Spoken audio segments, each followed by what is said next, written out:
یہ سوال کر رہے ہیں، کہہ رہے ہیں کوئی بری عادت نہ چھوٹ رہی ہو تو اس بری عادت سے جان چھڑانے کا کوئی طریقہ ارشاد فرما دیں۔ گرفتاری پیش کر دیں، پولیس کو سدھار دیں گے۔ بعضوں کی چوری کی عادت ہوتی ہے، چھوٹتی نہیں ہے، پولیس کو پیش کر دیں، چھڑا دیں گے۔ یہ تو ایک مطلب آپ کو سمجھانے کی کیا کہ چھڑانے کا یعنی کہ ایشو وہ کیا بولتے ہیں کہ ایک مطلب یعنی کہ آپشن یہ ہے، اگرچہ کرنا نہیں ہے، یہ اللہ پاک سے ڈرے، اور اگر وہ گناہ ایسا ہے کہ جس میں کسی کا حق تلف نہیں ہو رہا تو اللہ پاک سے سچی توبہ کرے، کسی کو بتائے نہیں۔ اور اگر وہ ایسا گناہ ہے کہ جس میں دوسرے کا حق تلف ہوتا ہے، اچھا کچھ گناہ ایسے ہوتے ہیں، عادت تو ہوتی ہے لیکن بندہ اس کو ایزی لیتا ہے۔ وہ کیا؟ مثلا لوگوں کو چاڑنا۔ اب جیسے یہاں بھی بیٹھے ہوئے اعتکاف میں ہوں گے، بالکل جیسے وہ شکل و صورت سی ہوگی کہ ان کی نظر اٹھ گئی تو اپنے کو ولایت مل جائے گی، لوگ غصے کیسے تیز کے ہے سیدھا بیٹھ، یہ کیا مطلب گھٹنا میرے بار بار ٹکرا رہا ہے، ایک کونی کیوں مار رہا ہے بار بار، صحیح بیٹھ۔ یہ ہوتا ہے مطلب اس طرح کے لوگ کہ جو اتنا دل دکھا دیتے ہیں کہ اس کو پتہ نہیں چلتا، دکھانے والے کو کیا بات، یعنی میں پرانی باتیں کوئی یاد رہ جاتی ہیں۔ میں ایک بار جماعت سے نماز پڑھ رہا تھا، آگے کوئی صاحب نماز پڑھ رہے تھے،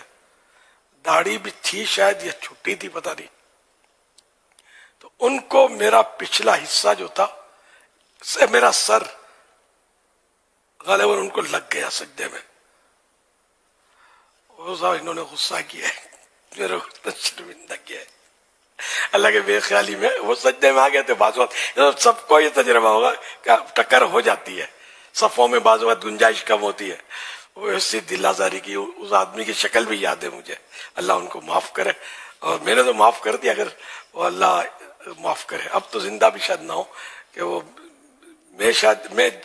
دعوت اسلامی سے پہلے کا واقعہ تو میرا لڑک پن یا جوانی، اور وہ تو کم از کم 1.5 عمر کے تو تھے۔ عام طور پر نوجوان اس طرح غصہ کم کرتے ہیں، تو یہ مطلب یہ کہ اس طرح کے کئی گناہ ہوتے ہیں کہ لوگ ایزی لیتے ہیں۔ اب جیسے یہ آپ نے سنا بولا اچھا یہ لوگوں کو جھاڑ دینا، ارے بھائی اتنا بڑا گناہ یہ واقعی نہیں، جس کی دل آزاری آپ نے کی جھاڑ دیا نا حق، تو یہ گناہ کبیرہ ہے، بڑا گناہ ہے، اور اللہ سے بھی توبہ کرنی ہے اور اس سے بھی معاف کروانا ہے، نہیں تو قیامت کے دن پھنس جائیں گے، اس کو نیکیاں دینی پڑیں گی، نیکیاں بھی پلے نہیں ہیں اپنے، تو پھر یہ کہ اس کے گناہ اپنے سر لینے پڑیں گے۔ اور اگر خود نیکیاں ہیں مطلب وہ بٹ گئی اس طرح عادت میں، تو اس کو دیے کچھ اس کو دینی پڑے گی، جن جن کا دل دکھاتے رہے، جھاڑتے رہے۔ غصہ تو ہے، مطلب غصہ سب کو آتا ہے کم و بیش، لیکن یہ کہ وہ جھاڑنے کی عادت، آنکھوں سے ایذا دینے کی عادت گور کے، تو یہ مطلب ہوتی ہیں عادتیں۔ تو ایسا اگر نعوذ باللہ اس طرح کے گناہ ہیں تو پھر جس کے ساتھ یہ گناہ کیے ان کو ذرا بتائیں گے تو بھی معافی ملے گی، بتائیں کہ میرے آپ سے یہ گناہ یہ کیا تھا، اس دن جھاڑا تھا تو معاف کر دینا، یا میں نے کبھی آپ کو جھاڑ دیا تھا تو معاف کر دینا، یا کبھی جھاڑ دیا ہو، یہ احتیاطاً معافی ہوتی ہے۔ تو یہ بھی جس کی عادت ہو تو اس سے بچ کر کوئی جاتا نہیں ہے، چھوٹا بڑا جو بھی ہو اس کے لپیٹ میں آ جاتے ہیں، بعضوں کی عادت ہوتی ہے، بظاہر نیک صورت نیک سیرت ہوتے ہیں لیکن عجیب و غریب کی حویث ہوتی ہے۔ ایک بار ایک صاحب تھے جن کو میں نے دیکھا کہ جو میں ان کو مسجد میں پہلی صف میں ہمیشہ دیکھتا تھا، کالی داڑھی تھی، اس کا مطلب عمر زیادہ نہیں تھی، اور کبھی باتیں کرتے ان کو سننا یاد نہیں ہے، اتنی خاموش طبیعت، اور مسجد میں بیٹھے رہنا سر جھکا کر، بڑے عابد و زاہد وہ دیکھنے میں،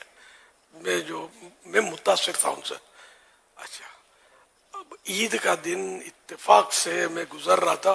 یہ دعوت اسلامی سے پہلے کا ایک غالباً واقعہ ہے، میں گزر رہا تھا، یہ سامنے سے تشریف لا رہے تھے، تو میں بڑی عقیدت سے کہ یار یہ نیک آدمی ہے، چلو سامنے سے آ رہے ہیں میں ان کی زیارت کروں، میں یوں کر کے گلے ملنے کے لیے عقیدت میں آگے بڑھا، یقین مانے یار ایسا دل دکھایا انہوں نے میرے کو، تو میرا کر کے یوں مجھے ہٹا دیا، یہ کیا ہے، وہ میرا عقیدت کا محل جو تھا دھڑام سے گرا اور زمین بوس ہو گیا۔ تو یہ کتنی آپ بتائیے وہ کتنا خطرناک